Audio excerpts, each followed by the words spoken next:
Heading डली हुई है हमारे पास क्रिस्टलोग्राफी। ठीक, सॉलिड स्टेट यूनिट हम डिस्कस कर रहे हैं। सॉलिड स्टेट यूनिट में जो है कुछ बेसिक्स हम लोगों ने लास्ट क्लास में सीख लिए थे और उसमें बड़ा ही इंपॉर्टेंट सा क्वेश्चन बन रहा था, that is difference between crystalline solid and amorphous solid. ठीक है, तो क्रिस्टलाइन सॉलिड और अमॉर्फस सॉलिड के बीच में डिफरेंस की हम बात कर रहे थे। बहुत अच्छे अच्छे पॉइंट्स हम लोगों ने देखे हुए हैं और एक पॉइंट जो है वहां पर लास्ट में आया था कि जो अमॉर्फस सॉलिड हैं are consider as super cooled liquid, है ना। तो अमॉर्फस सॉलिड जो हैं इन्हें सुपर कूल्ड लिक्विड जैसा ट्रीट किया जाता है और बढ़िया से एग्जांपल थे, जैसे ग्लास आ सकता है, रबर आ सकता है, इवन वैक्स उसके अंदर आ सकता है। ये सब क्या हो सकते हैं,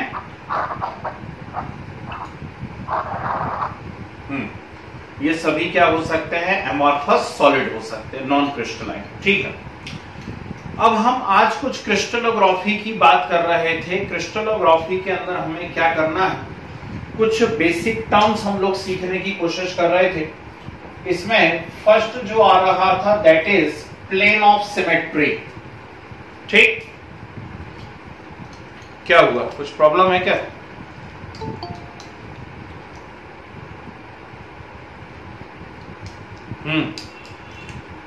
अभी तो शुरू हुई है कहानी, अभी से होने लगा था कुछ गड़बड़ गड़बड़।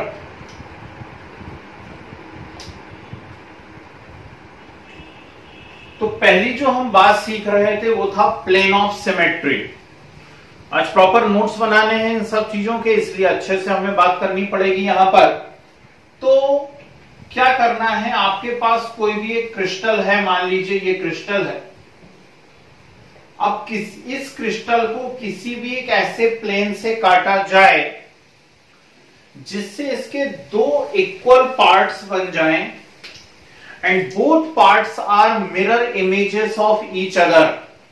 ठीक है, क्या कहा हुआ है मैंने कि मेरे पास कोई भी एक क्रिस्टल है, मान लीजिए ये क्रिस्टलाइन सॉलिड है मेरे पास, और इनको किसी भी एक ऐसे प्लेन से मैं डिवाइड कर दूं, ऐसे एक प्लेन से मैं काट सकूं जिससे इनके दो इक्वल पार्ट्स बन जाएं and both parts are mirror images of each other. तो ये जो प्लेन आप बनाने वाले हो, इस प्लेन को हम क्या कहने वाले हैं, प्लेन ऑफ सिमेट्री कहने वाले हैं। ओके, जैसे मान लीजिए फर्स्ट यहां पर मेरे पास ये डायग्राम बना हुआ है। अब इस डायग्राम में मैंने क्या करा, ये कोई भी एक क्रिस्टल स्ट्रक्चर है ना, थोड़ा थोड़ा क्यूबिक जैसा दिख रहा है। हो सकता है मेरी ड्राइंग थोड़ी कमजोर हो, पर फिर भी ये क्यूबिक जैसा दिख रहा है। तो alpha equal to beta equal to gamma equal to 90 degree, A is equal to B equal to C, ऐसी कोई टर्म हम अभी यहां पर लिखने वाले हैं थोड़ी देर बाद। फिलहाल हम प्लेन ऑफ सिमेट्री की बात कर रहे हैं। तो प्लेन ऑफ सिमेट्री से मतलब क्या है, इसे किसी भी एक ऐसे प्लेन से मैंने कट किया हुआ है जिससे इसके दो इक्वल पार्ट्स बन गए हैं and both parts are mirror images of each other. ठीक, देखिए जैसे कि ये एक रेड कलर का आपको दिख रहा है यहां पर पार्ट, और ये जो पार्ट है इससे जब आप इस क्रिस्टल को काट रहे हैं तो दो इक्वल पोर्शन में ये डिवाइड हो रहा है और दोनों इक्वल पोर्शन बिल्कुल एक दूसरे की क्या बनेंगे, मिरर इमेज बनेंगे। जरूरी नहीं यही प्लेन हो सिमेट्री का। मैंने 3 डायग्राम बनाए हुए हैं, मैं 3 अलग अलग प्लेन ऑफ सिमेट्री आपको बताना चाह रहा हूं। मैं यहां से इसको ऐसा भी तो क्रॉस कर सकता हूं, सोच के देखिए। ये यदि इस प्रकार से मैं बनाता हूं तो अब एक ये प्लेन भी तो हो सकता है जिससे दो इक्वल हाफ बन जाएंगे और ये भी क्या हो जाएंगे, एक दूसरे की मिरर इमेज हो जाएंगे। यस और नो? और कहां पे बन सकता है, और सोच लीजिए जरा, कोई एक आध पॉसिबिलिटी और है? बिल्कुल है, ठीक है ना। यहां से भी हम कर सकते हैं, इसको डायगोनली भी काट सकते हैं, बिल्कुल जैसा चाहें आप वैसा कर सकते हैं। बस शर्त ये रहनी चाहिए कि जो भी दो इक्वल पार्ट बने वो एक दूसरे की क्या हो जाएं, यहां पर मिरर इमेजेस हो जाएं। इस प्रकार से इमेजिन कर लीजिए, एक पोर्शन सामने तरफ वाला है और एक पीछे तरफ वाला है ना। इसको यहां पे यदि इस लाइन को नहीं बनाऊंगा मैं तो ज्यादा अच्छे समझ में आएगा कि वो पीछे वाली लाइन के बारे में बात हो रही है। समझ रहे बात को? ठीक है ना, ये ऐसा है। ये ऐसा। क्लियर? तो ये हो गया फर्स्ट पॉइंट यहां जो निकल करके आ रहा है, that is plane of symmetry. Second is what? Second is axis of symmetry. ये मैंने कुछ बताया था आपको लास्ट क्लास के अंदर एक्सिस ऑफ सिमेट्री के बारे में। एक्सिस ऑफ सिमेट्री में हम लोगों ने देखा हुआ है कि कोई भी एक पर्टिकुलर एक्सिस हम ले लें और उस एक्सिस के ऊपर क्या करते हैं, हम उस एक्सिस के ऊपर उस क्रिस्टल को घुमाना चालू करते हैं। ठीक? और उस एक्सिस से क्या होने वाला है कि जितनी बार घुमाने पर ओरिजिनल स्ट्रक्चर का रिपीटेशन हो जाए उसे हम उतने ही क्या कहा करते हैं, फोल्ड ऑफ सिमेट्री कहा करते हैं। उम्मीद कर रहा हूं याद आ रही होगी लास्ट क्लास की कुछ बात। ठीक है ना? तो लास्ट क्लास में हम लोगों ने क्या सीखा हुआ था, जैसे मेरे पास कोई एक बॉक्स था, ये बॉक्स है मेरे पास मान लीजिए। अब इस बॉक्स को मैंने किसी भी एक एक्सिस से पकड़ लिया है, इस प्रकार से मैंने ऐसा डायगोनली इसको पकड़ लिया है और इसको घुमाना चालू किया मैंने। तो कितनी बार घुमाए जाने पर ये जो आपके सामने इमेज दिख रही है 1 2 3 एंड 4, है ना, कितनी बार घुमाए जाने पर ये ओरिजिनल इमेज का रिपीटेशन हो रहा है, वो इसका क्या कहलाएगा, फोल्ड कहलाएगा। जैसे मान लीजिए इसको 4 टाइम्स आपने घुमाया हुआ है तो इस ओरिजिनल इमेज का रिपीटेशन हो रहा है, मतलब ये 4 फोल्ड सिमेट्री है। ठीक? 2 टाइम्स घुमाने पर हो रहा है तो आप कह देंगे 2 फोल्ड सिमेट्री है ना। 3 टाइम्स घुमाने पर हो रहा है तो आप कहेंगे इसको 3 फोल्ड सिमेट्री है। तो एक्सिस ऑफ सिमेट्री क्या है? एक्सिस ऑफ सिमेट्री से यहां मीनिंग है कोई एक ऐसा एक्सिस है जिसके ऊपर हम क्या करें, उस क्रिस्टल को यदि घुमाया करते हैं तो उसके ओरिजिनल स्ट्रक्चर का क्या होता है, रिपीटेशन होता है। वो कहलाता है एक्सिस ऑफ सिमेट्री। जैसे यहां पर यदि आप बात कर रहे हैं तो ये मेरे पास एक क्रिस्टल स्ट्रक्चर है। ठीक? अब इस क्रिस्टल स्ट्रक्चर में क्या करता हूं मैं कि इस एक्सिस से, बिल्कुल यहां वाले एक्सिस से, देखना जरा ध्यान से, ये इस वाले एक्सिस से मैंने एक रॉड डाली हुई है। ठीक? तो वही हम बात कर रहे थे कि अभी आपके सामने फ्रंट क्या दिख रहा है, ये दिख रहा है। अब आप इसको कितनी बार घुमाएंगे तो यही फ्रंट जो है वो रिपीट हो जाएगा। तो 4 टाइम्स घुमाने पर ये फ्रंट रिपीट हो जाएगा। तो आप कहिए कि ये क्या है, 4 फोल्ड सिमेट्री है। आ रही है बात समझ में? किसी और पोजीशन से भी कर सकते थे आप इसको। आप ये जो एक रॉड डाल रहे हैं इसको डायगोनली डाल दीजिए। ठीक है ना? आप इस प्रकार से, इस एंगल से भी इस रॉड को डाल सकते थे। कैसे? यहां से ऐसा करते हैं, ये गई और ये निकलेगी यहां से ऐसे। ठीक है ना? थोड़ा सा स्ट्रेट लाइन कर लेना इसको। तो यदि आप इस प्रकार से इसको बनाया करते हैं कि ये लाइन ऐसी, ये रेड लाइन दिख रही है अपने को सीधी, यदि ये यहां से ऐसा जा रहा है, ठीक, इस एक्सिस के ऊपर आप इसको घुमाएंगे, है ना, तो मुझे लगता है कि 3 बार घुमाने पर ओरिजिनल स्ट्रक्चर का रिपीटेशन हो जाएगा। तो हम इसको क्या कहने लगेंगे, हम इसे कहेंगे 3 फोल्ड सिमेट्री। ये सामने जो नजर आ रहा है मुझे, इसे मैं क्या कह दूंगा, इसे मैं कह दूंगा 4 फोल्ड सिमेट्री। एक और प्यारा सा स्ट्रक्चर मैंने बताया था, है ना, क्या स्ट्रक्चर बताया था, जैसे मान लीजिए ऐसा बनाने की कोशिश करते हैं। ये है एक हेक्सागोनल टाइप का दिख रहा है मुझे कुछ कुछ, है ना, ग्रेफाइट का स्ट्रक्चर बनाया था हमने 11th क्लास में कुछ ऐसा। और इसके ठीक नीचे भी हम एक स्ट्रक्चर बना लेते हैं और ये इनको आपस में जोड़ लेना।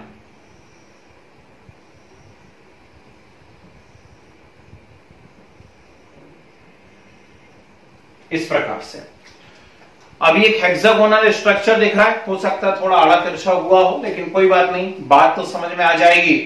अब इसमें मान लीजिए इस वाले पॉइंट से मैं देखता हूं, यहां इस वाले पॉइंट से मैंने एक रॉड डाली हुई है। ठीक, तो बताइए ये कोई भी एक फेस है, मान लीजिए ये फ्रंट है इसका,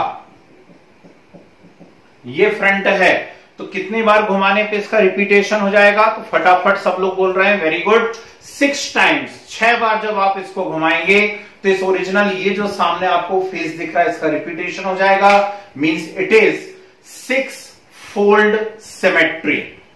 आ गई बात समझ में? तो पहला जो कंसेप्ट हम यहां पर सीखने की कोशिश कर रहे थे, फर्स्ट कंसेप्ट था यहां पर प्लेन ऑफ सिमेट्री। सेकंड जो पॉइंट आया वो है एक्सिस ऑफ सिमेट्री। ठीक, और उम्मीद कर रहा हूं सभी को क्लियर हो गया होगा एक्सिस ऑफ सिमेट्री क्या है ना? तो कोई भी एक एक्सिस है जिसके ऊपर आप क्या करने वाले हैं, उस क्रिस्टल को घुमाने वाले हैं और उसके ओरिजिनल स्ट्रक्चर का या जो आपके सामने फेस है उसका क्या होने वाला है, रिपीटेशन होने वाला है। ठीक है, अच्छी बात है। Next and third is centre of symmetry. क्या बताया था centre of symmetry? Centre of symmetry से मतलब है कि कोई भी एक ऐसा पॉइंट है जिसके दो अपोजिट डायरेक्शन में आप इक्वल लेंथ की लाइंस खींचिए। ठीक, इक्वल लेंथ की क्या करिए, लाइंस खींचिए अपोजिट डायरेक्शन में, तो वो क्या हो, जहां पर जाकर के मिले उससे उस क्रिस्टल के इक्वल पार्ट्स हो जाएं। कैसे? मान लीजिए मेरे पास फिर वही स्ट्रक्चर बनाऊंगा, एक ही तो आता है अपने को, है कि नहीं? ऐसा नहीं कि ये सबसे सुंदर है इसलिए मैं बनाता हूं, मैं इसलिए बनाता हूं क्योंकि मुझे बस यही आता है बनाते, है ना? और मुझे मन में लगता है कि ये क्यूबिकल टाइप है, बाकी तो अभी मैं आपको बहुत सारे टाइप लिखवाऊंगा, है ना? एक और आता है बनाते मुझे, देखो मैं हेक्सागोनल भी बना लेता हूं, रेक्टेंगुलर टाइप का भी कुछ कुछ बन जाता है यहां पर, है ना? बहुत सारे स्ट्रक्चर होते हैं। तो अब ये एक एक्सिस है, इस एक्सिस के अंदर, सॉरी ये क्रिस्टल है, इस क्रिस्टल के अंदर मुझे कोई एक ऐसा पॉइंट सर्च करना है जिसके अपोजिट डायरेक्शन में, दोनों तरफ दो अपोजिट लाइन में बनाऊं और उनको इक्वल लेंथ तक यदि बढ़ा दूं तो इस क्रिस्टल के दो हाफ हो जाएं, उसे मैं क्या कहूंगा, इसका सेंटर ऑफ सिमेट्री कहूंगा। हो सकता है ऐसा कोई सेंटर? बिल्कुल हो सकता है। वो कहां रहेगा? यहीं पे रहेगा। और कहां रहेगा सेंटर? है किन्हीं भी डायरेक्शन में दो अपोजिट डायरेक्शन में लाइन बनाना चालू करिए। ठीक, यहां भी बना सकते हैं, ऐसी भी बना सकते हैं, ऐसी भी बना सकते हैं, कैसी भी। ठीक है ना? मान लीजिए ऐसी बनाई मैंने, यहां से यहां तक और फिर यहां से यहां तक, है ना? तो यदि इस लाइन से मैं इसे काटूंगा तो इस क्रिस्टल के क्या हो जाएंगे, दो इक्वल पार्ट हो जाएंगे, मतलब वो क्या है, इसका सेंटर ऑफ सिमेट्री। ठीक है, आगे बढ़ते हैं। नेक्स्ट टर्म्स क्या आती है, ध्यान से सुनिएगा।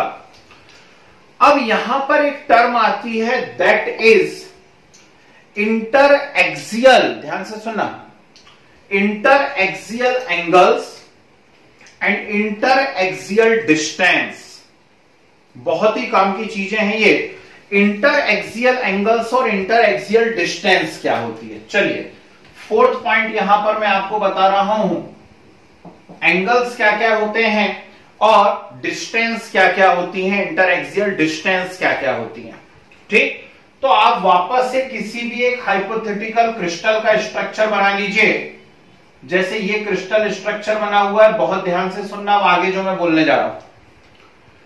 इस क्रिस्टल स्ट्रक्चर के अंदर मुझे 3 एंगल नजर आते हैं।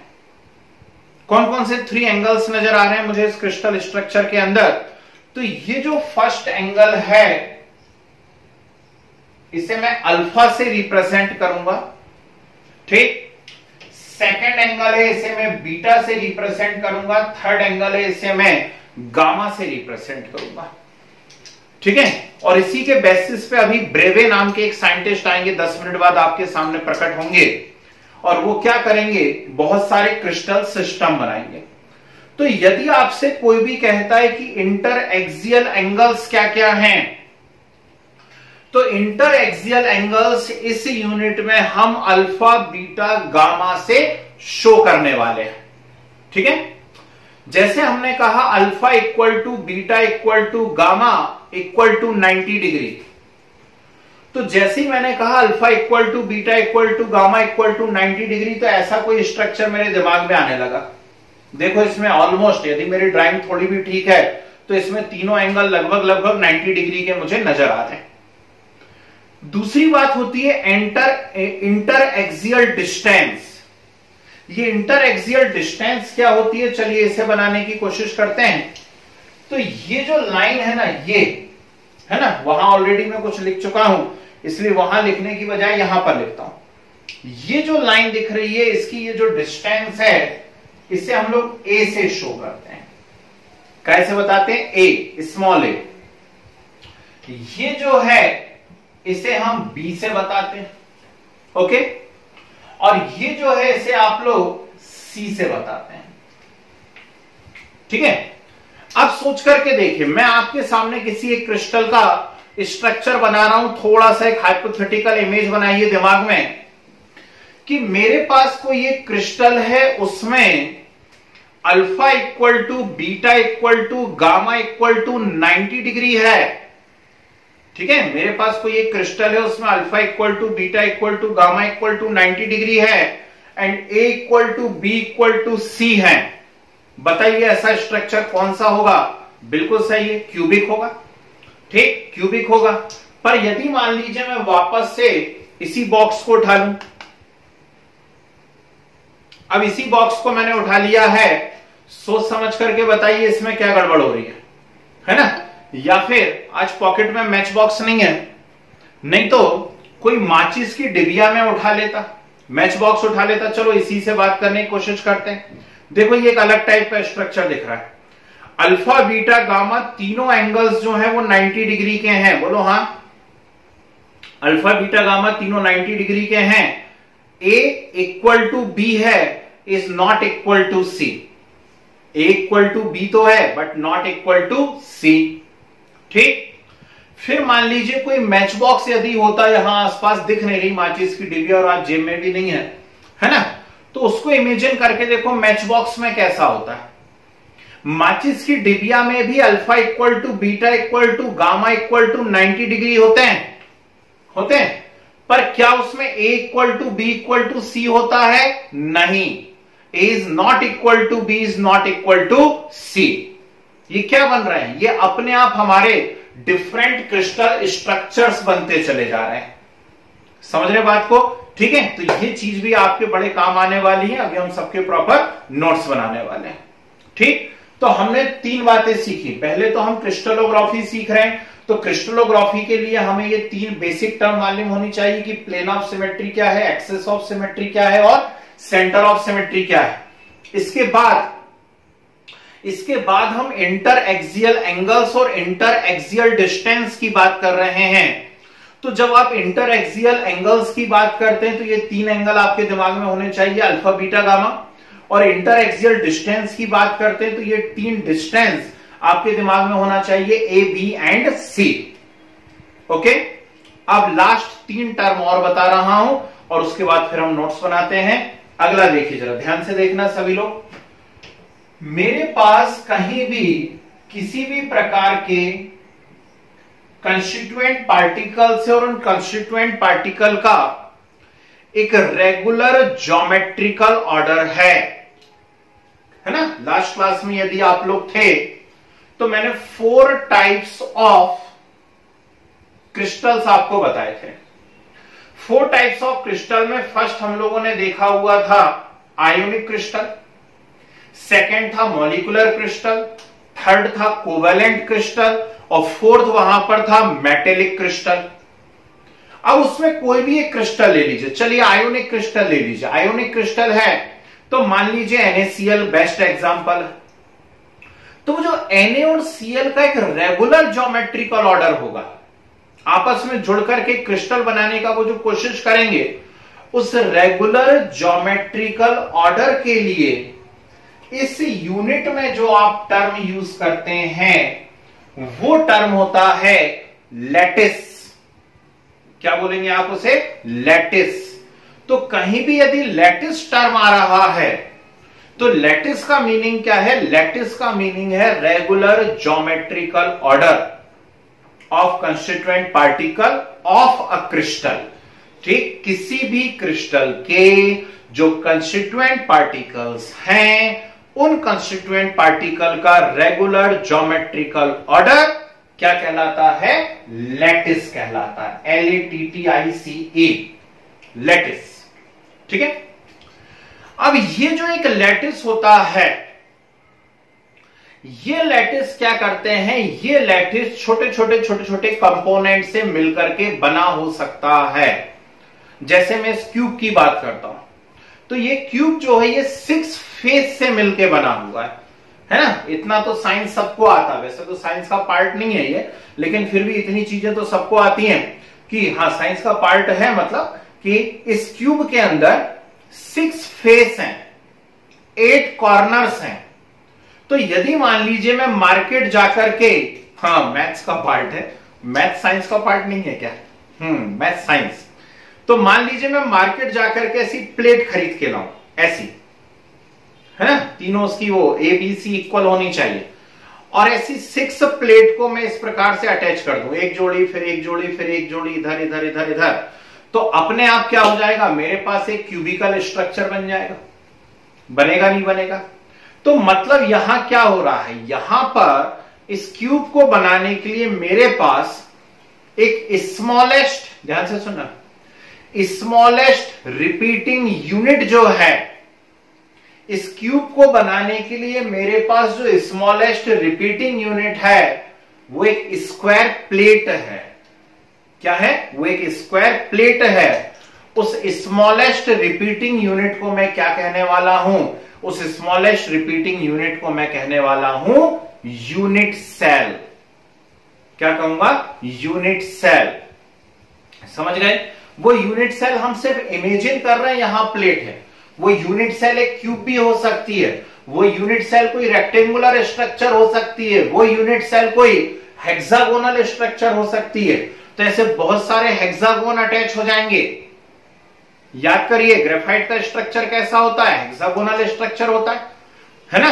n नंबर ऑफ कार्बन है, सभी कार्बन आपस में एक दूसरे के साथ हेक्सागोनल पैटर्न में अटैच हैं। डायमंड के स्ट्रक्चर में क्या हो रहा है? एक कार्बन 4 अलग अलग कार्बन के साथ टेट्राहाइड्रली अटैच है। ठीक, तो ये 5 का पैक हो गया, 5 फिर 5 फिर 5 फिर 5, ये सब आपस में अटैच होंगे। तो ये एक का जो पैक है, एक का जो पैक है ना जी, यूनिट सेल के अभी मैं शेप आपको लिखवाने वाला हूं अलग अलग टाइप के। ठीक है, अलग अलग टाइप के हम शेप लिखने वाले हैं यूनिट सेल के। तो ये जो अलग अलग कार्बन का जो पैक है, ये सभी पैक आपस में क्या कहलाएंगे? यूनिट सेल कहलाएंगे। आप कहीं ना कहीं किसी रूम के अंदर ही बैठ के पढ़ रहे होंगे, शायद ही कोई एक आध होगा जो गार्डन में बैठ के पढ़ाई कर रहा हो अभी, है ना। बाकी सब किसी न किसी रूम में बैठे होंगे, और वो जो रूम है निश्चित बात है उसमें दीवारें होंगी, और दीवारें होंगी तो वो काय से बनी हुई होंगी? ईंटों से बनी हुई होंगी। तो वहां पे उस रूम का सेल जो है, यूनिट सेल, वो क्या है? हाँ, ब्रिक्स है। मैंने ईंट बोल दिया, सॉरी। वो क्या है? वहां पर ब्रिक्स है। अभी घुसा दिमाग के अंदर। तो इसका ये मीनिंग नहीं है कि मैं यहां पर इसको एक फेस को यदि डायग्राम में लिख दूं, एक फेस को यदि मैं डायग्राम में लिख दूं यूनिट सेल, तो आप सोचने लगे कि एक फेस यूनिट सेल है। यूनिट सेल का कंसेप्ट क्लियर हुआ सभी लोगों को? यूनिट सेल, क्योंकि क्या है बेटा, ये पूरा चैप्टर इन 3 टर्म पे ही टिका हुआ है। मतलब अगले 4 क्लासेस तक, 5 क्लासेस तक आप जब भी आएंगे ना, आपको बस 3 ही शब्द सुनने को मिलेंगे: lattice, unit cell, lattice point. बस। तो जब हमें ये पॉइंट ही क्लियर नहीं है तो हम चैप्टर पढ़ेंगे कैसे, है ना। तो उम्मीद कर रहा हूं यूनिट सेल आपको समझ में आया होगा। Smallest repeating unit. ठीक, और सोच के देखो, कोई एक क्यूबिकल क्रिस्टल बन रहा है तो बहुत सारे छोटे छोटे क्यूब से मिलकर के बन सकता है ना। ठीक, तो उसकी यूनिट सेल भी क्यूबिकल है, और पूरा जो बड़ा क्रिस्टल बना है वो भी क्यूबिकल है। ऐसा मैं बोलना चाह रहा हूं, है ना। लास्ट, यदि ये NaCl का स्ट्रक्चर है तो कहीं तो Na और Cl होंगे कि नहीं होंगे? भाई यदि ये NaCl का स्ट्रक्चर है तो कहीं ना कहीं Na और Cl होंगे ही होंगे। तो ये जो कंस्टिट्यूएंट पार्टिकल्स हैं, इन कंस्टिट्यूएंट पार्टिकल्स को हम क्या करते हैं? इस प्रकार से रिप्रेजेंट करते हैं। वो कहीं भी हो सकते हैं। मैं एक एग्जांपल दे रहा हूं, केवल मैं सिर्फ एक एग्जांपल दे रहा हूं कि वो कहां पर हैं। तो वो हैं यहां कॉर्नर्स पर। एक क्यूब में 8 कॉर्नर्स होते हैं। तो position of constituent particle in crystal, फिर से सुन लीजिए, position of constituent particle in crystal is known as lattice point. इसे हम क्या कहते हैं? लैटिस पॉइंट कहते हैं। तो इतनी टर्म्स आपको अभी के अभी लिखनी है। चलिए फटाफट इसके नोट्स बनाते हैं और फिर हम आगे की बात करेंगे। ठीक है, चलो। तो लास्ट क्लास में हेडिंग डली हुई है आप लोगों के पास। अभी से जिन बच्चों के पास नहीं डली हुई है वो हेडिंग डाल लीजिए जरा, क्रिस्टलोग्राफी। क्रिस्टलोग्राफी, ठीक, और लिखिए उसमें हेडिंग डाल लीजिए क्रिस्टलोग्राफी और लिखिए a branch of science, branch of science deals with the study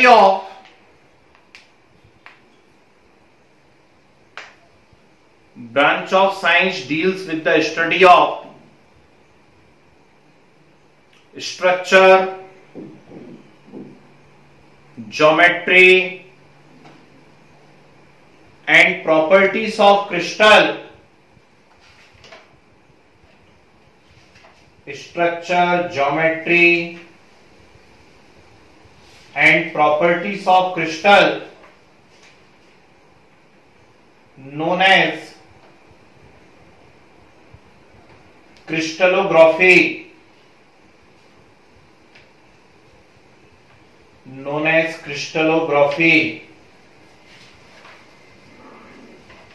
आगे बढ़े, फिर हेडिंग डालिए सिमेट्री इन क्रिस्टल। सिमेट्री इन क्रिस्टल देखिए, a crystal consist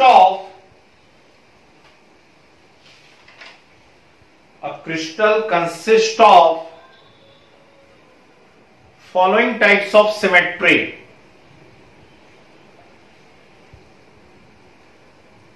A crystal consists of following types of symmetry। First, shading, plane of symmetry, plane of symmetry।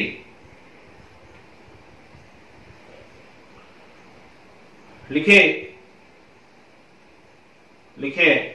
it is an imaginary plane, it is an imaginary plane which passes through the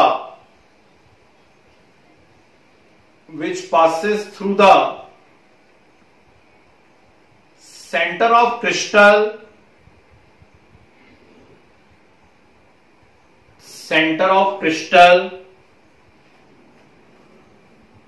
and can divide it into two equal portions,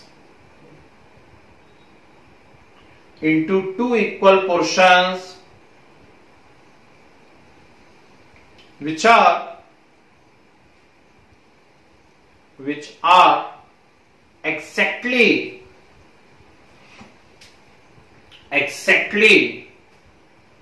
the mirror images of each other,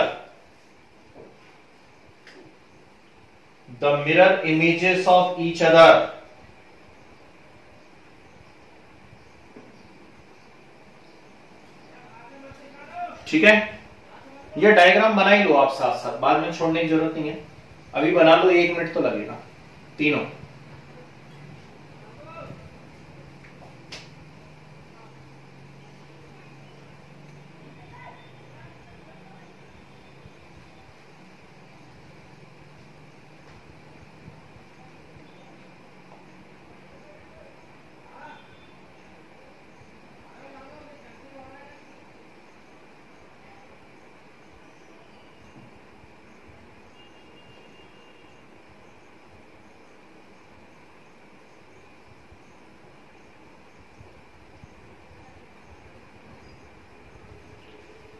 हो गया होगा उम्मीद है।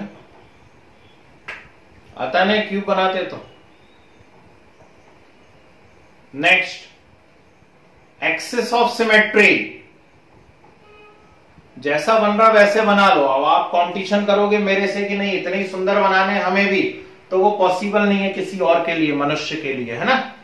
ऐसे नहीं बन सकते दोबारा कभी। हाँ, तो इसलिए जैसे बन रहे वैसे बना लो। हेडिंग डालो एक्सिस ऑफ सिमेट्री। लिखिए, द एक्सिस ऑफ सिमेट्री और axis of rotation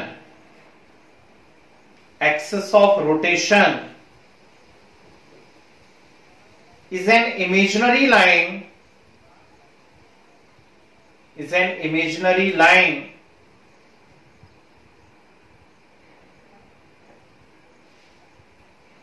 passing through the crystal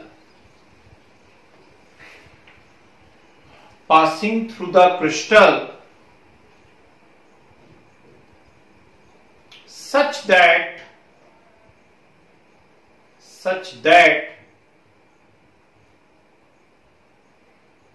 when crystal is rotated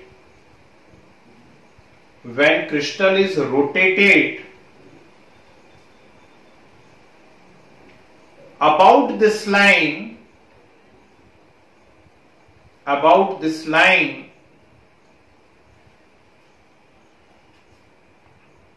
it present the same appearance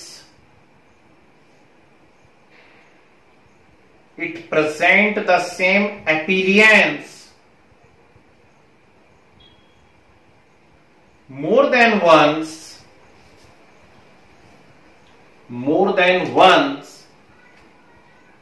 in complete revolution.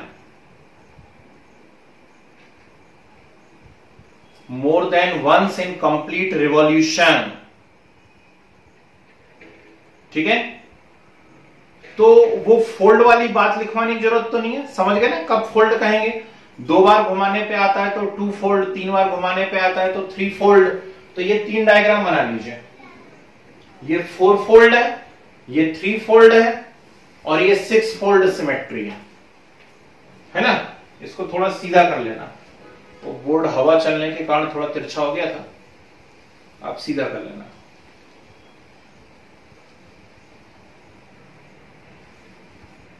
Hari बोल, हरि बोल।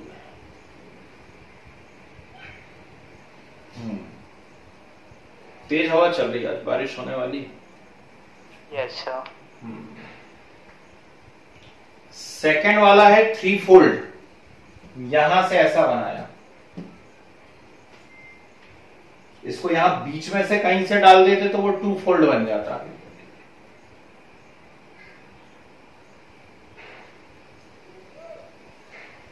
4 फोल्ड, 3 फोल्ड, 6 फोल्ड।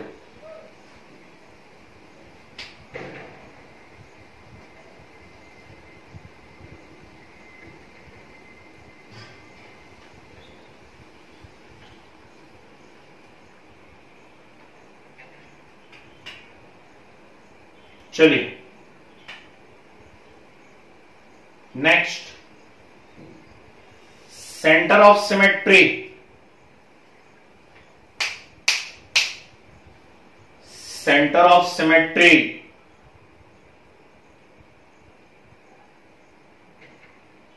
लिखिए, it is an imaginary point in the crystal. It is an imaginary point in the crystal that any line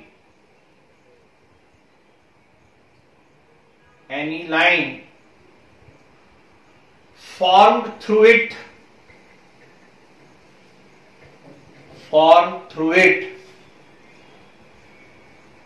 intersect the surface of the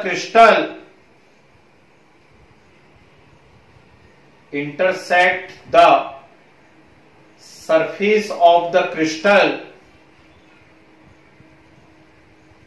at equal distance at equal distance on either sides, equal distance on either sides. ठीक है, चलिए ये वाला diagram बना लीजिए last.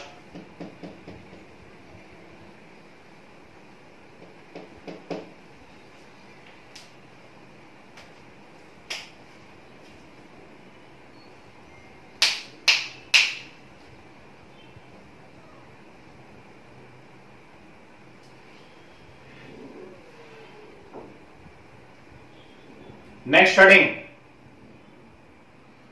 interaxial angles and distance. Interaxial angles and distance. इसका language क्या लिखवाना है वो तो आपको समझ में आएगा. इंटरएक्सियल एंगल्स किससे कहने वाले हो, इंटरएक्सियल डिस्टेंस क्या है. ये वाला डायग्राम बनेगा alpha beta gamma A B C. ये लिख लीजिए यहां पर alpha beta gamma and A B C.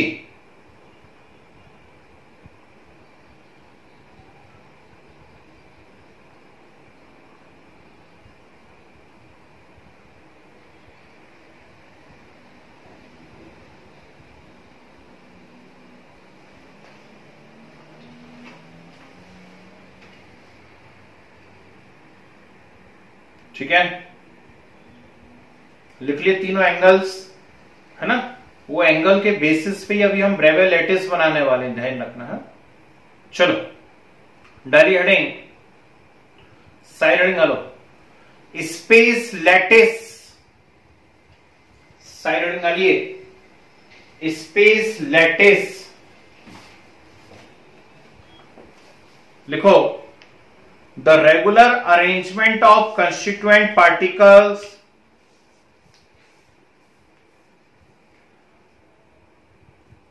the regular arrangement of constituent particles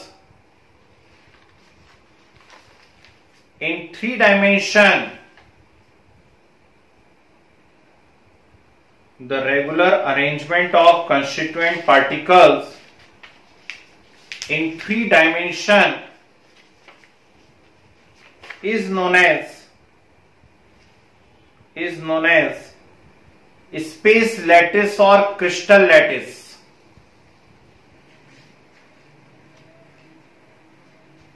Is known as space lattice or crystal lattice.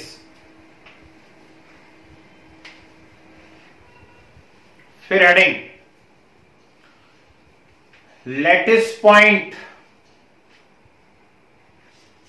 Lattice point.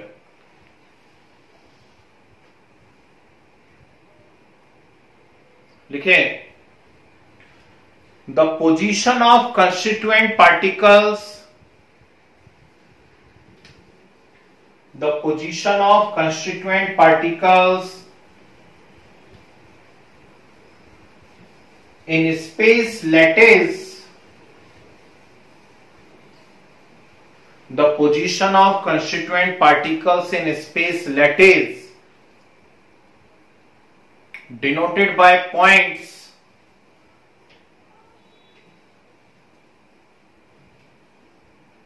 called lattice point, denoted by points called lattice point.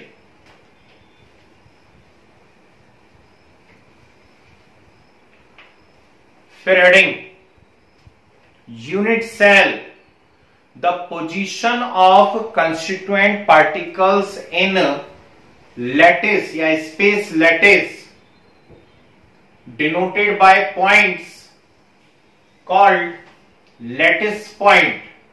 ये बोला मैंने. Next come on, unit cell. Unit cell लिखिए, the smallest 3-dimensional portion, the smallest 3-dimensional portion of a complete space lattice, a complete space lattice which when repeated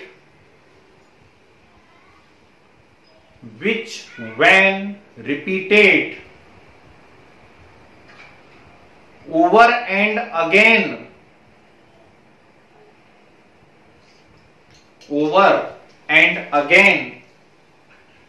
in different directions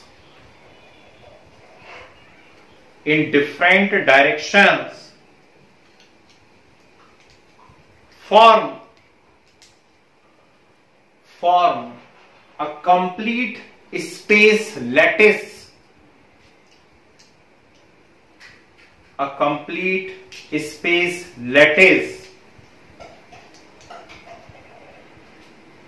known as unit cell,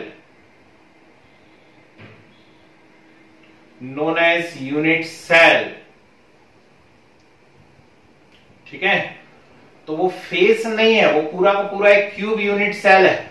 ऐसे बहुत सारे छोटे छोटे cube जो हैं आपस में मिल जाएंगे, ठीक, तो पूरा का पूरा एक बड़ा क्रिस्टल बना देंगे। ओके, ठीक, इस यूनिट सेल, ये डायग्राम बनाओ जरा, ये डायग्राम बनाइए।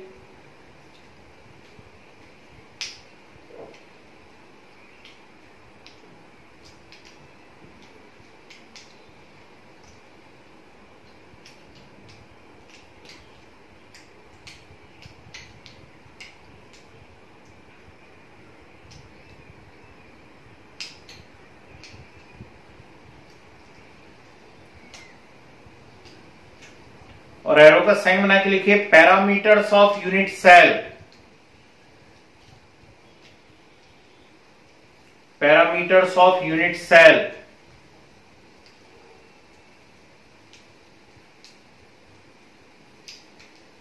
लिखें following two parameters,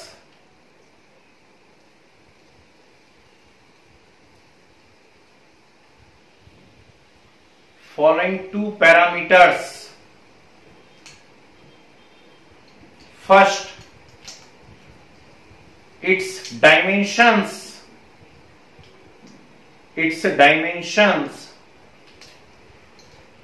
along the three edges, EDGES, along the three edges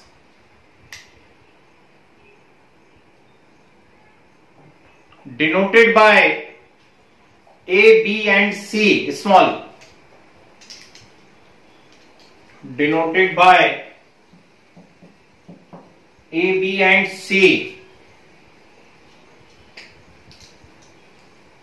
Second, angles between the edges,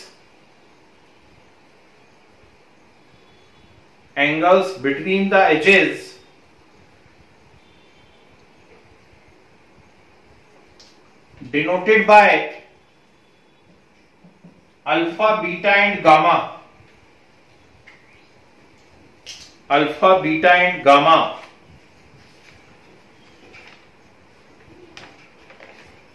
ठीक है। चलिए डालिए साइड हेडिंग और लिखे types of unit cell,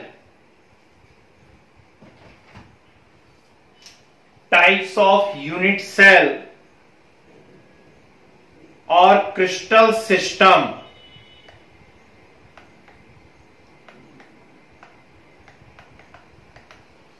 types of unit cell और क्रिस्टल सिस्टम। सुनिए भैया,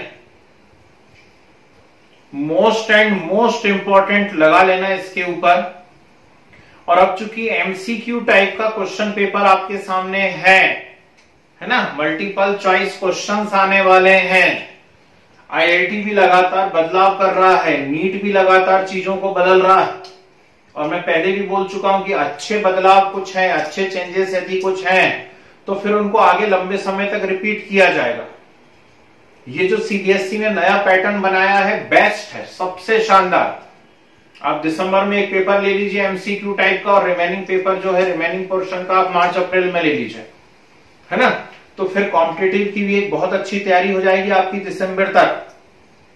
चलो वो कब होगा वो टेंशन मत लो, दिसंबर में होगा, नवंबर में होगा, कब होगा वो छोड़िए, मैं पैटर्न की बात कर रहा हूं। और यदि एमसीक्यू टाइप आने वाला है तो अब जो हम चीज पढ़ने जा रहे हैं वो तो बहुत ही शानदार है, क्योंकि इसके ऊपर क्वेश्चन बनने के बहुत जबरदस्त चांसेस हैं। तो हम पढ़ रहे हैं यूनिट सेल। जी, कुछ भी आ सकता है, असर्शन रीजन आ जाए, आपको सिर्फ एमसीक्यू टाइप ही आ जाए उसके अंदर, match the column, fill in the blank, है ना, कैसा भी आ सकता है। ठीक, अभी उसकी टेंशन नहीं करो, बस आएगा ऐसा ही, मतलब ये कुल मिलाकर कॉम्पिटिटिव वाले पैटर्न पर ही आएगा आपका। ठीक, अभी सुनो, चलो अच्छा मेरी बात सुनो, केस स्टडी है, ये है, वो है, आने दो ना, केस स्टडी भी आ रहा है तो उससे तुम्हें क्या फर्क पड़ रहा है। ठीक, केस स्टडी में क्या रहता है, आपको एक बड़ी भारी वहां पर लैंग्वेज दे दी जाएगी, और उस लैंग्वेज के अंदर फिर आपको 3 4 5 क्वेश्चंस दिए जाएंगे, आपको बताना पड़ेगा ऊपर वाली लैंग्वेज पढ़ के कि नीचे जो बातें लिखी है वो सही है या नहीं है। इतनी सी तो बात होती है। तो कुल मिलाकर के बुक स्टडी टाइप का ही तो हुआ। ठीक, तो हमारी तैयारी यदि है तो किसी भी प्रकार का पूछ ले, हम कर ले जाएंगे, और नहीं तो फिर राम बोलो, है ना। सुनिए, तो एक साइंटिस्ट हुआ करते थे, महान थे कि नहीं वो मुझे नहीं मालूम, और उनका नाम था ब्रेवे। क्या नाम था? ब्रेवे। बेवे नहीं बोल देना, ब्रेवे था। और ब्रेवे ने क्या करा, total 7 type of unit cell suggest किए। उस समय तक उसने जो भी डिस्कवरी की हुई थी उनके बेसिस पे उसने 7 type of unit cell suggest किए, या 7 type of crystal system suggest किए। ठीक, तो हम क्या करेंगे, यहां पर लिखेंगे जैसे टाइप। टाइप के बाद हमने लिख दिया उनके एंगल्स। एंगल्स के बाद हमने लिख दी उनकी इंटरएक्सियल डिस्टेंस। इंटरएक्सियल डिस्टेंस के बाद हमने उसमें लिख दिया स्पेस लैटिस, मतलब कितने टाइप के वो अरेंजमेंट हो सकते हैं, है ना। तो स्पेस लैटिस, और फाइनली इनके एग्जाम्पल्स। जैसे फर्स्ट में यहां पर बात करता हूं टाइप की, टाइप ऑफ यूनिट सेल, सबसे फेमस क्यूबिक। अब क्यूबिक यदि यूनिट सेल आ रही है या क्यूबिक क्रिस्टल सिस्टम आ रहा है तो सब समझ गए, मुझे बताने की जरूरत भी नहीं थी कि इंटर एक्सियल एंगल से alpha equal to beta equal to gamma equal to 90 degree. तो चार्ट इसलिए बता रहा हूं कि इस हिसाब से आपको स्पेस वहां पर छोड़ना है ना। फिर मैं लगातार लिखवाते जाऊंगा फटाफट, डायग्राम बनाने की जरूरत नहीं है, मैं आपके साथ एक इमेज शेयर कर दूंगा, है ना। तो उसको देख करके आप समझ जाएंगे, हाँ ऐसा ऐसा होता है तो हम उसको क्यूबिक बोलते हैं।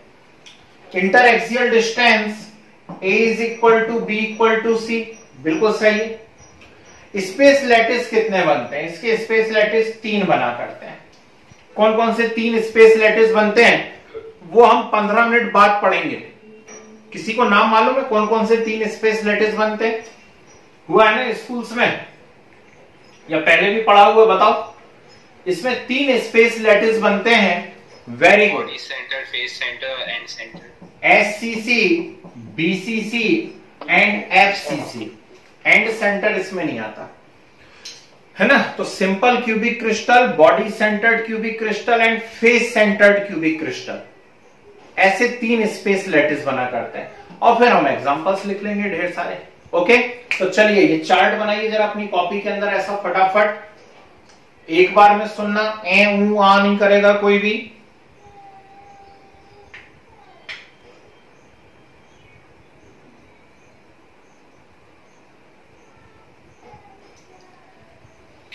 फर्स्ट लिखा हुआ है टाइप, फिर लिखा हुआ है एंगल्स, एंगल्स के बाद लिखा हुआ है आपके सामने डिस्टेंस, स्पेस लैटिस, एग्जांपल्स, और फिर कमांड्स।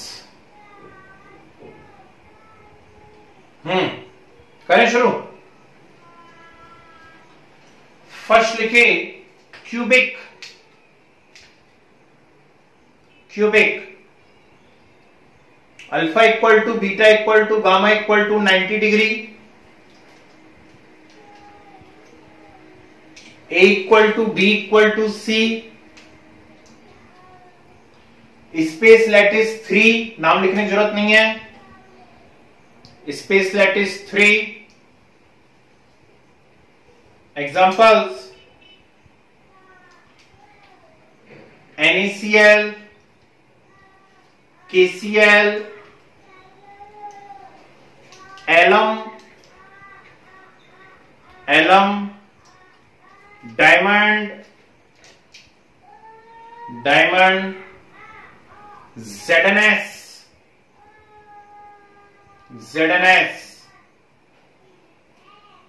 ओके। चलिए नेक्स्ट, टेट्रागोनल, सेकंड लिखिए टेट्रागोनल, अभी बहुत इंपॉर्टेंट बात आने वाली बेटा, संभल के बैठे रहना जरा। टेट्रागोनल लिखिए alpha equal to beta equal to gamma equal to 90 degree, alpha equal to beta equal to gamma equal to 90 degree, A equal to B is not equal to C, A equal to B not equal to C, थोड़ी देर पहले बात हुई थी, ये मेरे हाथ में है, A equal to B not equal to C, लेकिन एंगल सारे कितने हैं, 90 डिग्री के हैं, ठीक। इसके स्पेस लैटिस लिखिए 2 स्पेस लैटिस हैं, एग्जाम्पल लिखिए व्हाइट टिन, टिन का सिंबल मालूम है ना,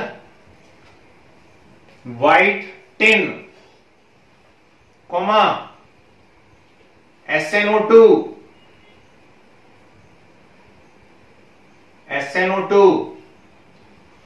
कोमा CaSO4,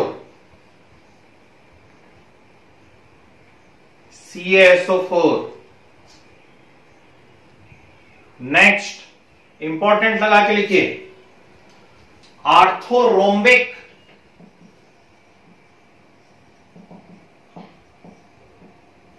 और रोम्बिक, आर्थोरोम्बिक और रोम्बिक। एंगल लिखिए alpha equal to beta equal to gamma equal to 90 degree, very good. Alpha equal to beta equal to gamma equal to 90 degree. फिर आगे A is not equal to B is not equal to C, A is not equal to B is not equal to C, ठीक है। Space lattice 4,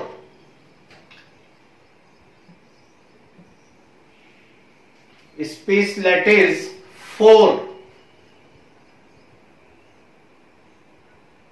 next example match box, इसको हो सके तो दूसरे colour से लिख लेना भाई, match box, comma MgSO4.7H2O, MgSO4.7H2O। Next BaSO4,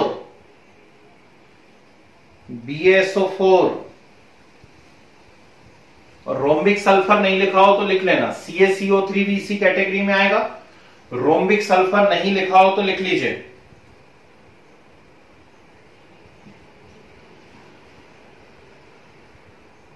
next hexagonal,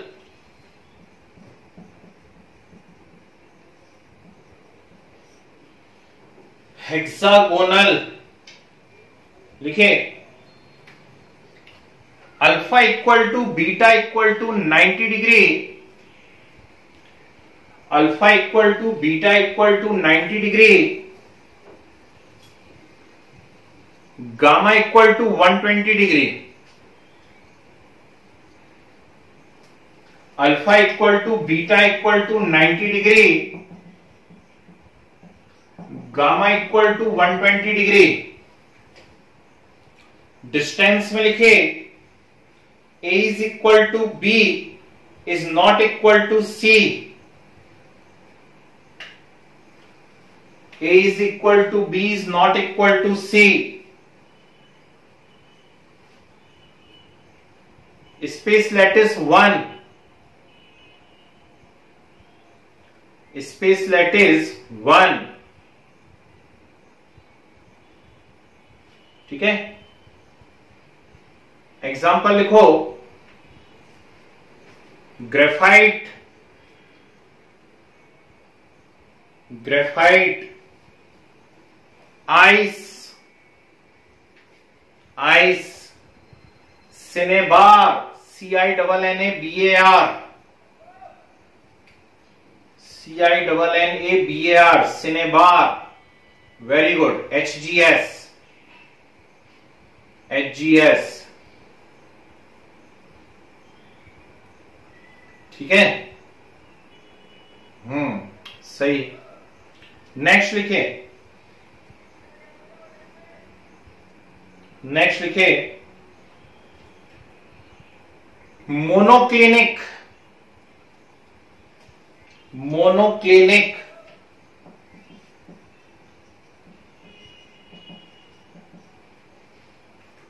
fifth है monoclinic.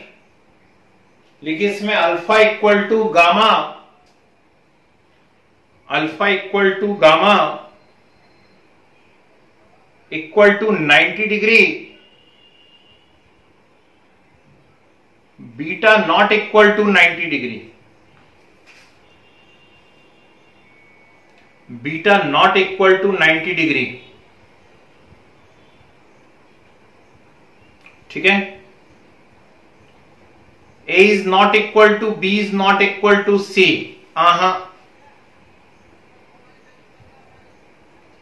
A is not equal to B is not equal to C। Space lattice 2,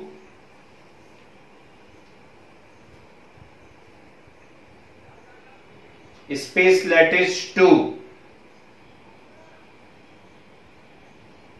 example लिखे मोनोक्लिनिक सल्फर, सबसे फेमस एग्जाम्पल तो यही है, मोनोक्लिनिक सल्फर। नेक्स्ट CaSO4.2H2O, नाम सुना है, gypsum, CaSO4.2H2O, फिर कॉमा,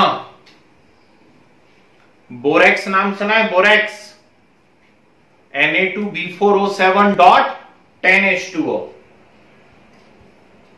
Na2B4O7.10H2O।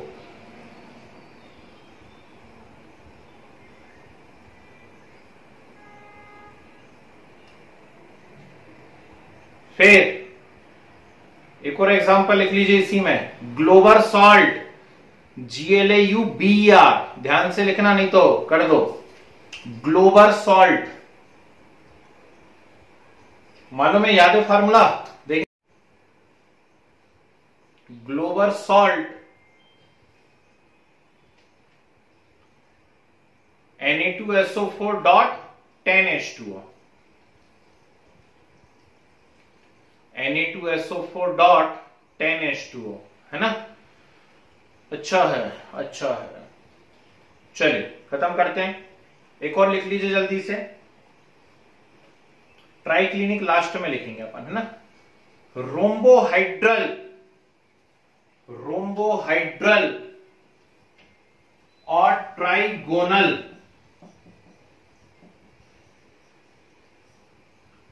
रोम्बोहाइड्रल और trigonal, alpha equal to beta equal to gamma is not equal to 90 degree. Alpha equal to beta equal to gamma is not equal to 90 degree. ठीक है, and A is equal to B equal to C, space lattice है 1,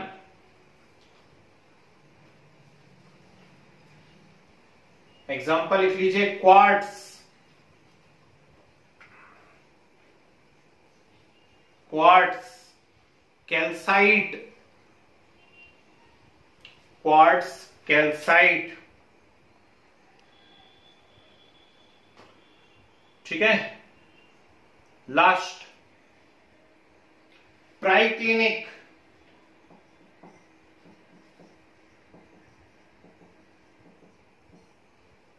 triclinic,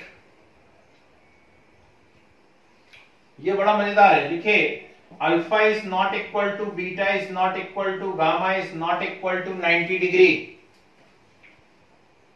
alpha is not equal to beta is not equal to gamma is not equal to 90 degree and A is not equal to B is not equal to C. A is not equal to B is not equal to C. Space lattice 1. Space lattice 1. Examples हैं K2Cr2O7, K2Cr2O7, comma H3BO3, boric acid, H3BO3। Okay, चलिए नीचे की line से arrow का sign बना करके लिखिए। जी हाँ, ये इसलिए जानबूझ के मैंने ऐसा लिखवाया कि फर्स्ट जो है उसमें देखो सब आपस में इक्वल है और लास्ट जो है उसमें कोई भी आपस में इक्वल नहीं है ना, तो थोड़ा सा याद करने में हमको आसानी रहती है। ठीक, और सेकंड और थर्ड को भी यदि आप कंपेयर करते हैं तो एंगल सभी में 90 डिग्री है, फर्स्ट में भी, सेकंड में भी, थर्ड में भी पूरे एंगल 90 डिग्री हैं। लेकिन इसमें क्या हो रहा है, ए और बी इक्वल है, सी इक्वल नहीं है, जबकि इस वाले में क्या हो रहा है, A is not equal to B is not equal to C. तो याद करने में थोड़ा सा आसानी रहती है, इस हिसाब से हम लिख रहे हैं उसको, समझ रहे हो। तो वो मैंने अरेंजमेंट ही ऐसा करवाया है आपको कि थोड़ा सा याद आसानी से रहे। ये फिफ्थ और सिक्स्थ थोड़े से डिफिकल्ट पढ़ते हैं, फिफ्थ और सिक्स्थ डिफिकल्ट पढ़ेंगे। हेक्सागोनल को तो आप पहचानते ही हो बचपन से, तो उसमें कोई दिक्कत होगी नहीं याद करने में। लास्ट तो याद हो गया अब भी के अब भी, फर्स्ट हमें पहले से ही याद है, ठीक है ना। तो एग्जाम्पल्स थोड़े टिपिकल पढ़ेंगे, तो एग्जाम्पल को ड्रॉप करो, वो तो बहुत ही हार्ड टेस्ट पेपर बन गया है ना। तो फिर और जो कॉमन एग्जाम्पल है वो धीरे धीरे करके याद हो जाएंगे। रोम्बिक का एग्जाम्पल रोम्बिक सल्फर है, मोनोक्लिनिक का एग्जाम्पल मोनोक्लिनिक सल्फर है, तो क्या करें, वो तो है ही ना। चलिए एरो का साइन बना के लिखे, ब्रेवे,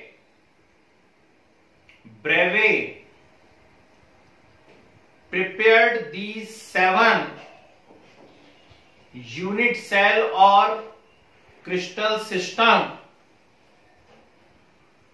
unit cell or crystal system, that's why these are known as Breve lattice,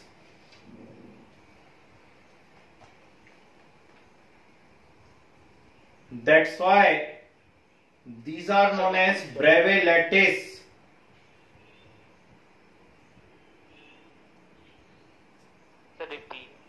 Breve prepared these unit cell or crystal system. That's why these are known as Breve lattice. And these are total 7. ये याद रखना। तो ब्रेवे lattice पूछेगा objective में, ब्रेवे lattice कितने हैं, तो आप चीख के कहेंगे कि ब्रेवे लैटिस 7 हैं, ठीक है। आपसे कहेगा स्पेस लैटिस टोटल कितने हैं, तो जल्दी से काउंट कर दीजिए जरा, टोटल स्पेस लैटिस कितने हैं, जरा काउंट करके बताओ यहां से।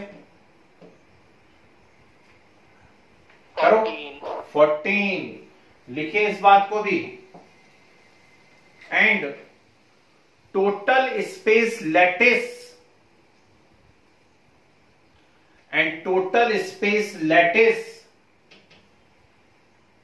presenting 7 unit cells are 14.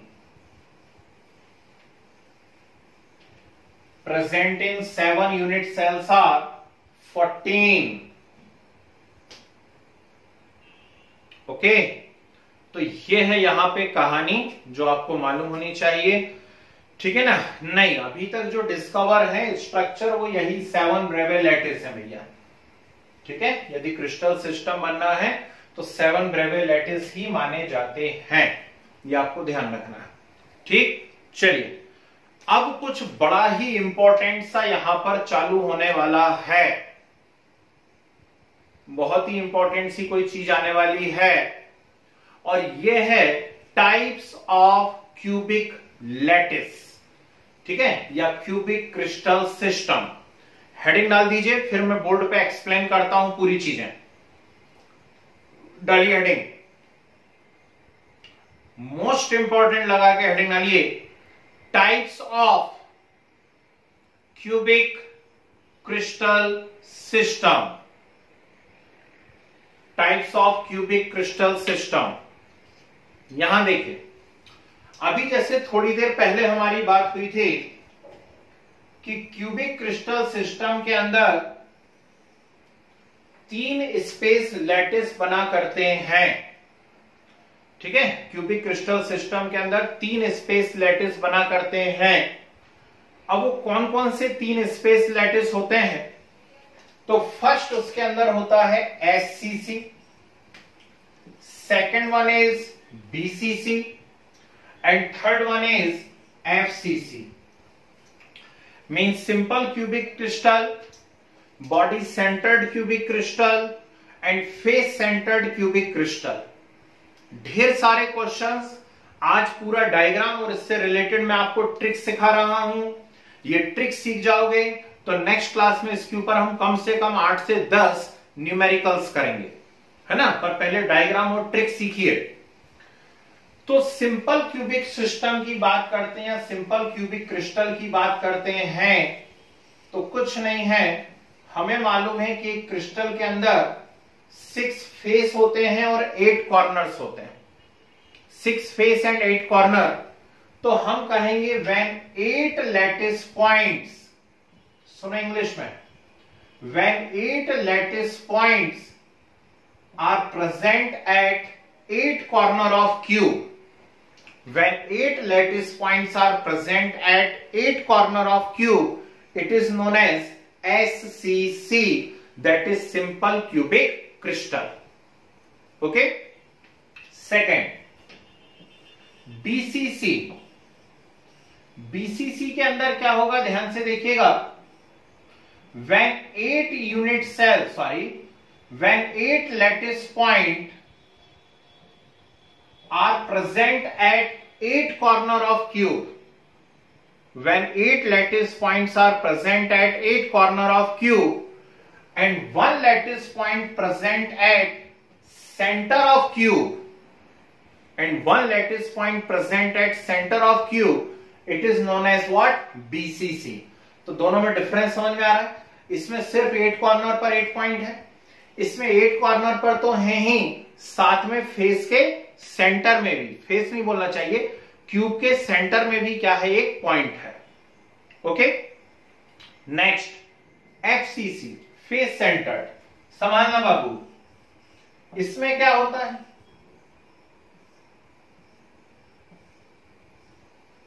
ये है 8 lattice point present at 8 corner of cube. ठीक है, बहुत ही खुशी की बात है।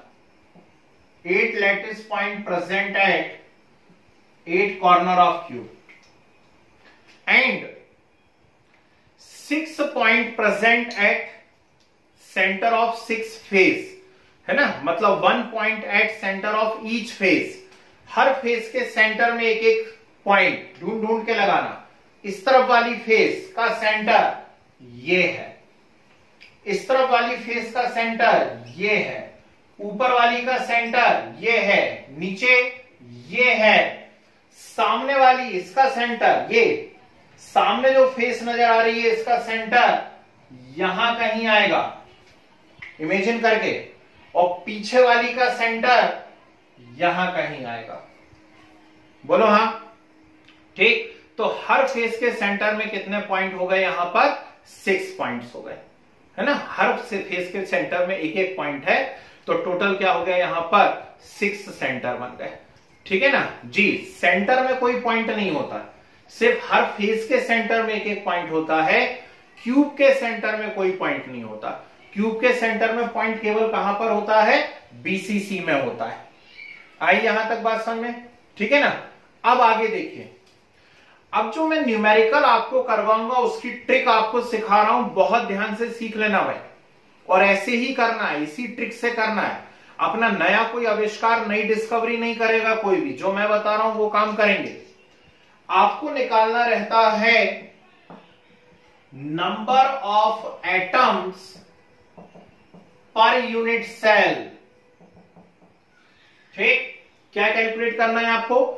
Number of atoms per unit cell. सभी में लिख देता हूं, थोड़ा इंग्लिश में लिख रहा हूं तो ध्यान से देखना।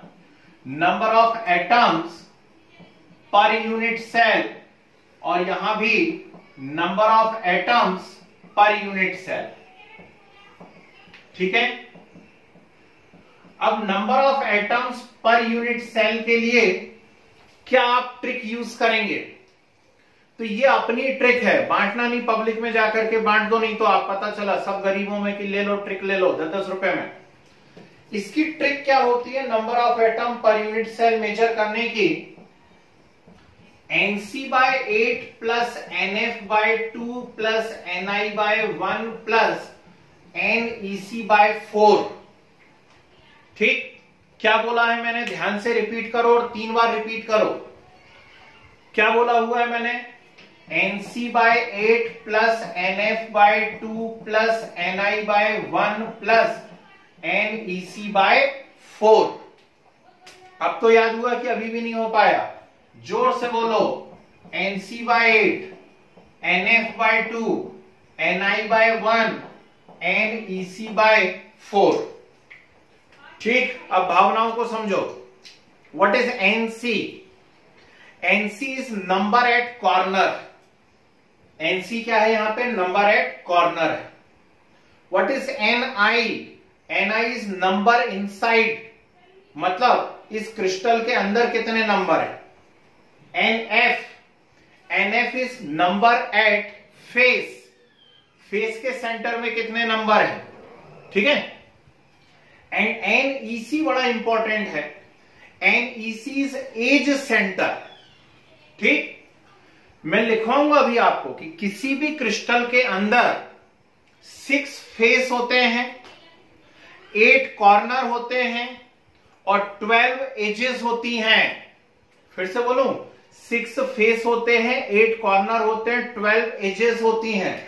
तो ये एजेस हैं, ये तो एज सेंटर मतलब इनके सेंटर में आपको पॉइंट लगाना, उसको क्या कहोगे आप? एज सेंटर कहोगे। Is it clear? चलो सॉल्व करते हैं। यदि मुझे एससीसी में निकालना है number of atom per unit cell, तो देखिए कॉर्नर पर कितने हैं? 8 है। क्या फेस पे कोई आपको नजर आ रहा है? नहीं। फेस पे कितना है? 0। इनसाइड कुछ नजर आ रहा है क्या? नहीं। कितना है? 0। एज सेंटर पे भी 0। इसे सॉल्व करा, आपका आंसर कितना आ गया? 1। तो एससीसी में number of atom per unit cell कितना है? 1। बीसीसी पे पहुंचा, कॉर्नर पर तो 8 है, फेस पे कुछ है क्या? नहीं। इनसाइड अंदर कुछ है क्या? है ना, एक एटम है अंदर, वो देखो सेंटर में है सेंटर में। एज सेंटर पे कुछ है क्या? नहीं। सॉल्व करा, आंसर कितना आ गया? 2। ठीक। तो number of atom per unit cell in BCC are 2। कैसी मजेदार बात है जी। उधर आओ, उधर एफसीसी कॉर्नर पर कितने हैं? जोर से बोलो, 8। कॉर्नर पर कितने हैं? 8। ठीक। फेस के सेंटर में कितने हैं? 6। अंदर है क्या? कुछ अंदर है क्या? नहीं। एज पर है क्या? नहीं। सॉल्व करिए। तो इसको सॉल्व करेंगे आप, कितना आ जाएगा आपके पास 4। कितना आएगा 4। तो SCC number of atom per unit cell 1, BCC number of atom per unit cell 2, FCC number of atom per unit cell 4। ठीक है, मैं कुछ क्वेश्चंस दूंगा आपको, ध्यान से सुनना, देखें कौन करके बताता है। इन अ क्यूबिक क्रिस्टल, ऐसी हवा में करना, in a cubic crystal atom A present at corner and atom B present at center of phase, center of crystal, what will be the formula of crystal? Atom A present at corner and atom B present at center, what will be the formula of crystal? कौन बोलेगा answer क्या आएगा? ठीक, अरे formula पूछ रहा हूं crystal का। इधर देखिए कैसे करोगे, A कहां पर है, कॉर्नर पर है, तो कॉर्नर पर है तो ए हो जाएंगे 8/8, 8/8 यानी 1। बी कहां पर है, सेंटर में है, तो सेंटर भी कितना होता है 1, तो वो भी हो जाएगा 1/1। तो ए भी 1 आ रहा है, बी भी 1 आ रहा है, तो इसका फार्मूला बन जाएगा ए बी। तो आपका आंसर आ जाएगा ए बी। ठीक, फिर से सुनो question. Atom A present at corner and atom be present at face centre, formula of crystal will be, बोलिए। Atom A present at corner and atom B present at face center, formula of crystal will be, come on. 4। चुप रहो, इधर देखो। ठीक, yes, the correct answer is AB3। बाकी लोग 16, अकल ही नहीं दौड़ रही तुम लोगों की। अरे मनुष्यों, atom A present at corner, तो कॉर्नर पर कोई भी चीज है तो वो 8/8 होगी कि नहीं होगी? होगी 8/8। तो एटम ए हो गया 8/8, 8/8 सॉल्व करा आपने, कितना आ गया 1। बी कहां पर है, फेस सेंटर, फेस सेंटर है मतलब क्या होगा वो NF/2, फेस कितने होते हैं 6, तो 6/2, 6/2 कितना आएगा 3। तो ए आ रहा है 1 और बी आ रहा है 3, तो बोलो आपका आंसर क्या आएगा AB3। 10 न्यूमेरिकल करवाऊंगा कम से कम ऐसे, समझ गए? तो अभी उसमें टाइम है, अगली ट्रिक देखिए। दूसरी बात जो यहां पर पूछी जाती है वो होता है डिस्टेंस बिटवीन 2 नियरेस्ट एटम्स। सुना मैंने क्या कहा? मैंने कहा डिस्टेंस बिटवीन 2 नियरेस्ट एटम्स। यदि आप SCC की बात करते हैं तो डिस्टेंस बिटवीन 2 नियरेस्ट एटम होती है D = A। क्या होती है? D = A। अब ये D कौन है और A कौन है, संभालना बाबू। D है डिस्टेंस बिटवीन 2 नियरेस्ट एटम और A है एज लेंथ। A क्या है? एज लेंथ है ये।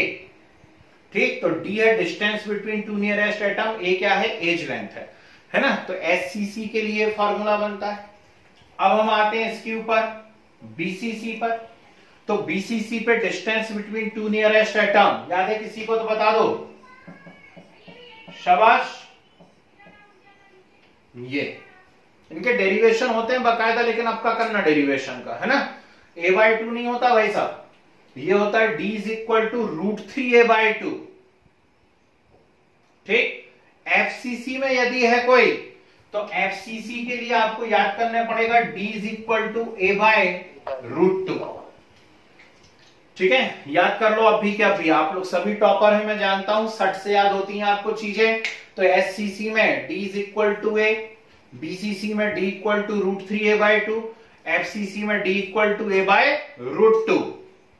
ओके, आगे बढ़ूंगा।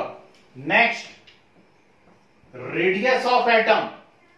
यदि कोई SCC अरेंजमेंट में आ रहा है, यदि कोई SCC अरेंजमेंट में आ रहा है तो उसका रेडियस ऑफ एटम क्या होगा? तो रेडियस क्या होती है याद रखना भाई साहब, रेडियस होती है हमेशा D/2। ठीक, radius is always D/2, radius is always D/2, radius is always D/2। ठीक, तो चलो अकल लगाओ, इसका D क्या है? A है, तो बोलो रेडियस क्या हो जाएगी इसकी? A/2। हाँ या ना? इसकी रेडियस क्या हो जाएगी? d/2 है और d क्या है, √3a/2, तो फाइनल फार्मूला क्या बनेगा, √3a/4। ठीक है, √3a/4। यहां पर क्या हो जाएगा, यहां पर भी d = a/2 बनेगा, तो r = d/2 बनेगा। ठीक, तो ये क्या बन जाएगा, a/2√2। कुछ घुस रहा है दिमाग के अंदर, नहीं घुस पा रहा है, समझ में आ रही है ये सब बातें? ठीक है ना। फिर आगे बढ़ते हैं हम लोग। यदि रेडियस पता पड़ गई है तो क्या वॉल्यूम मेजर किया जा सकता है? बिल्कुल किया जा सकता है। ठीक, यदि रेडियस पता पड़ गई है तो वॉल्यूम मेजर किया जा सकता है। तो यहां पर वॉल्यूम आएगा V = 4/3 πr³। ठीक, वॉल्यूम का फार्मूला तो याद है ना सभी लोगों को, क्या होता है, V = 4/3 πr³। ठीक, तो इसका एक फार्मूला मैं लिख देता हूं, बाकी तो आप लोग लिख ही लोगे। तो 4/3 पाई a/2⁻3। बोलो हाँ, यहां लिख लोगे इनके वॉल्यूम के फार्मूले आप लोग। ठीक, इसका वॉल्यूम, इसका वॉल्यूम, है ना। अभी खत्म नहीं हुआ है, जगह खत्म हुई है, सिर्फ कंसेप्ट खत्म नहीं हुआ है। मुझे इसके अंदर आपको 2-3 बातें और बतानी थी। इसमें एक और आता है पैकिंग एफिशिएंसी या पैकिंग फ्रैक्शन। मतलब यदि कोई क्रिस्टल SCC बना रहा है तो उसके कितने % पार्ट में एटम्स आएंगे। सुना मैंने क्या कहा, मैंने कहा यदि कोई SCC बना रहा है तो इसके कितने % पार्ट में एटम आएंगे, तो उसका आंसर आएगा 52%। तो SCC में पैकिंग एफिशिएंसी कितनी होती है, 52%। जगह नहीं दिख रही, नहीं तो मैं लिख ही देता आज गुस्से में। BCC में होती है 68%।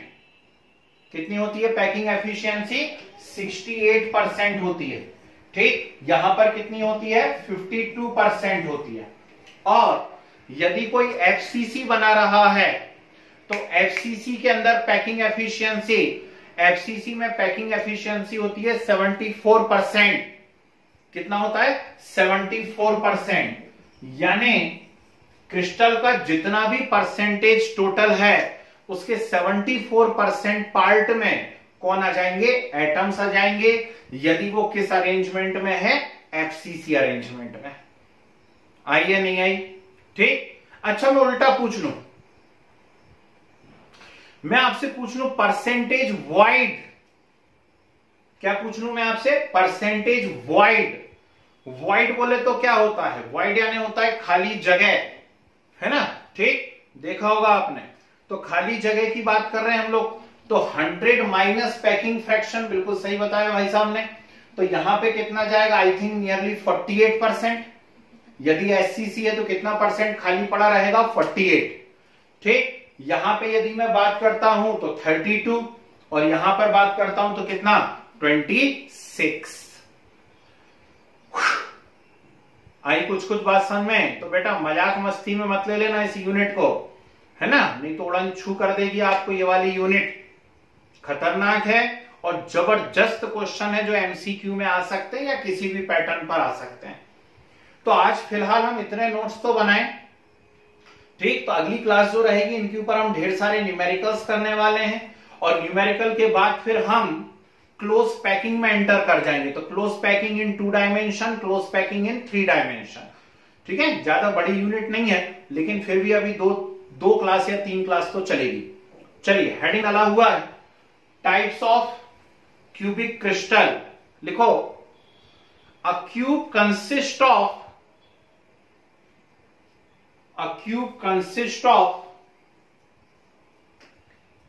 6 face, 8 corners, 8 corners and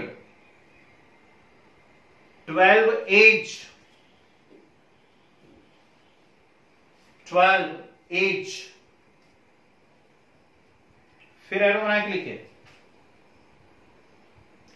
having following 3 types of space lattice,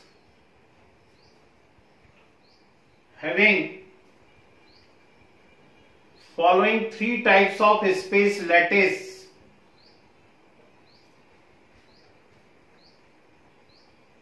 first heading डालेंगे SCC। मैं तीनों की लैंग्वेज एक साथ लिखवा दे रहा हूं, फिर ये डिटेल आप बोर्ड पे से नोट कर लेना। SCC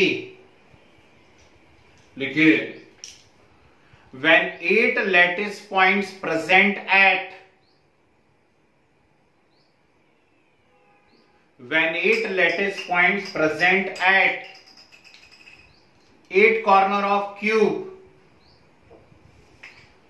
when 8 lattice points present at 8 corner of cube, it is simple cubic crystal.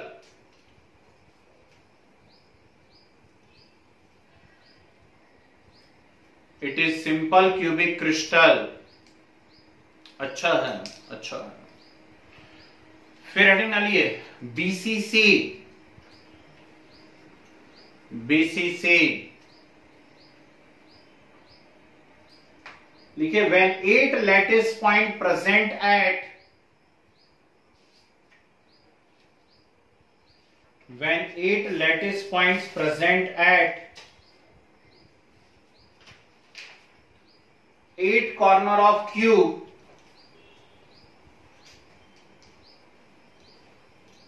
and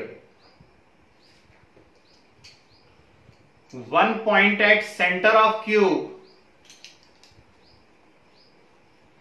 1 point at center of cube,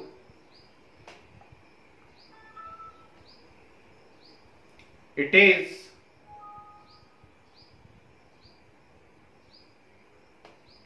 is body centered cubic crystal। BCC body centered cubic crystal।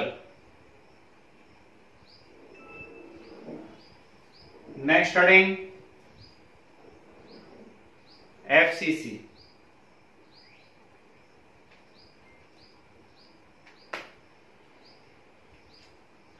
when 8 lattice point present at 8 corner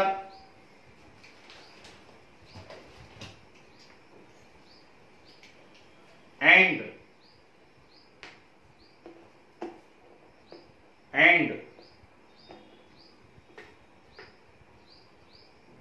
6 point at center of face, center of 6 face,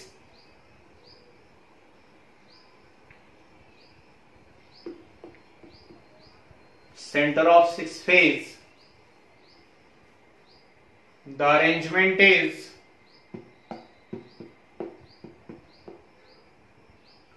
face centered cubic, face centered cubic। ठीक है, तो 2 minute लगेंगे, इसे note कर लीजिए सब कुछ को, है ना। और यदि कोई दूसरी क्लास है तो फिर स्क्रीनशॉट लेके निकल लीजिए, पर नोट्स में जरूर लिख लेना, क्योंकि नेक्स्ट क्लास में मैं सीधे इसके ऊपर न्यूमेरिकल्स बताने वाला हूं। ये 52, 68, 74 में अलग से लिखवा दूंगा आपको। ओके, बाकी सब कुछ अच्छे से नोट कर लीजिए, नेक्स्ट क्लास में इसके ऊपर न्यूमेरिकल्स करेंगे हम लोग। ओके, ठीक है।